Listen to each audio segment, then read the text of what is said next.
it's Heather from Cheerfully Twisted again. I'm going to show you the alien. Now, these balloons do not come pre-assembled this way, but what I've done is I have put an alien balloon, you can see his little face in there, inside of a clear balloon. So, you'll know when I really like you when I hand you a bag of 100 of each and ask you to put them together. Just kidding, that'd be torture. But if it happens, well, you'll know you ticked me off. Anyway, alright, seriously now. Put the pump inside of only the clear one. You see how I've got the green down on the bottom? And what you want to do, you just want to pump it a little bit. Little. Like hand size, maybe even a bit smaller. You might think you want to pump that up big than the next one, but physics doesn't work that way. Then very carefully put your nozzle inside of the green one. You might have to straighten it out a little bit. And pump up. Hang on, he's caught for some reason. Then you're going to pump up your guy until he's the size you want. I let too much air out of the other one. Oops. Anyways, it's easy to fix. Go back and feel free to just put a little bit more air back into the clear one. That is what gives you this alien in a space suit kind of thing, right? Now this is a bit tough, so try to get your fingers as far up this as you can, because you're trying to tie two balloons at the same time, and it surprisingly seems 10 times harder instead of twice as hard. But you're going to do that, and this is what you're left with, okay? Now, I'm just going to show you the UFO for right now. It's quite easy. You want to take a 160, just need half of it, so you could do 2 UFOs with the same one. And then another color of 260, which you're going to do kind of like a flower petal, but you're only going to do 4 petals.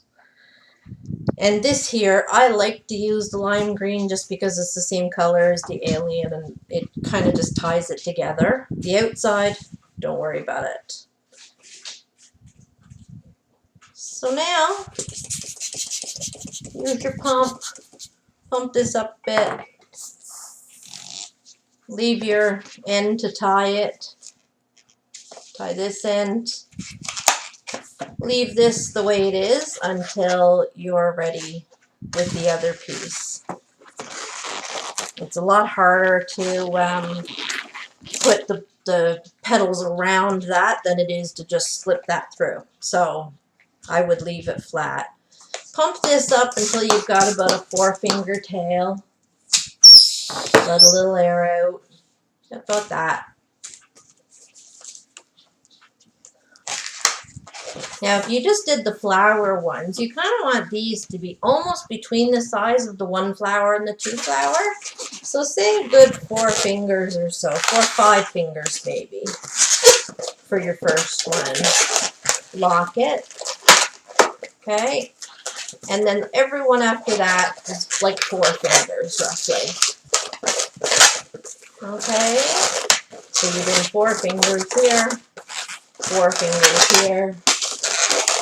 If you have enough for 5, go for it, but use at least 4, okay? I just happen to have enough for 5 this time, so I'm going to make 5. There's really no serious rule about how much you need. And just push it all down, very, very similar to your flower. In fact, exactly the same as your flower. But instead of putting a stem on it, you're going to be putting this through each one. Like so. You could actually do this for a flower too, maybe even make some other petals and stuff, but for now, concentrate on doing this. My mind is always headed to the next thing. I don't know if that's a good thing or not, but anyways, it keeps me creative. Now, the only thing you want to make sure, just get this thing covered in by one of those, okay? You don't want that part showing. Even them out roughly. Doesn't have to be exact, but, you know, in general. And then you're going to take your alien head, reach through one of these, and then just pull it all into the center. Pull him into the center and pull that to the center too.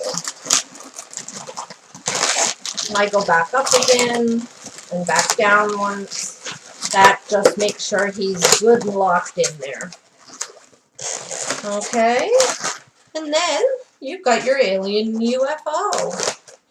Ooh, sounds more like a ghost, doesn't it? I don't know what sound an alien makes. Anyways. How was it like that? You guys are too young to know that, aren't you? I'll explain it Saturday. Take care. Bye.